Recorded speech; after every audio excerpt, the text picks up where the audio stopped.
வணக்கம் நண்பர்களே. நம்ம அன்றாட உபயோகப்படுத்துகிற ஸ்டாப்லர் ஒரு 4-5 பேப்பரை மொத்தமாக சேர்த்து பண்ணி இணைப்பதற்கு அதை நம்ம பயன்படுத்துகிறோம். இப்படி நம்ம ஸ்டாப்பிள் போட்டு வைக்கிறோம் இல்லைங்களா? ரைட்.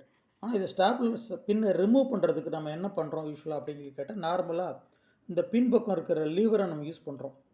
இந்த இடத்துல இருக்கிற லீவரை யூஸ் பண்ணுறோம். இதை வச்சு இந்த பேப்பரை அப்படி ரிமூவ் பண்ணுறதுக்காக யூஸ் பண்ணுறோம்.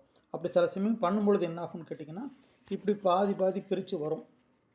தூக்கிட்டு வரும்போது இது பின்பக்கம் இருந்து அப்படியே எடுத்தால் இது ஈஸியாக ரிமூவ் ஆகிடும். சரிங்களா? இதையும் சில சமயம் தாண்டி சில சமயம் இது போல் ரிமூவ் பண்ணும் பொழுது ஒரு பக்கம் தூக்கிட்டு வரும் பின்.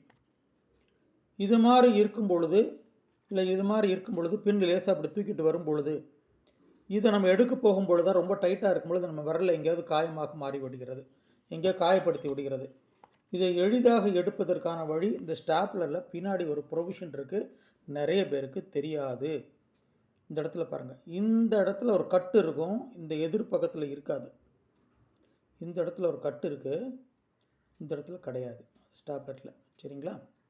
இந்த ஸ்டாப்லர் இந்த கட்டு இருக்கிற இடத்த அந்த பின்னுக்கு மேலே அப்படியே வச்சு, இந்த இடத்துல அப்படியே வச்சு இதை அப்படியே டைட் பண்ணி அப்படியே எடுத்திங்கன்னா அந்த பின்னை எளிதாக எடுத்து விட முடியும்.